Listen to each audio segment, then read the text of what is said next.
Jadi semua sepakat sebenarnya bahwa narkotika jenis ganja yang masuk dalam golongan 1 memang harus benar-benar diberantas.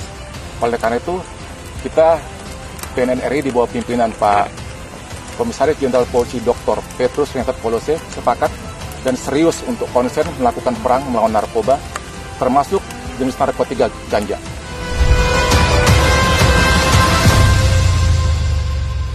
Dari wilayah pemusnahan ladang ganja di Desa Lamteba, Kecamatan Silimun, Kabupaten Cibesar, kami mengucapkan selamat hari ulang tahun BNN RI yang ke-20. War on Drugs. Siap,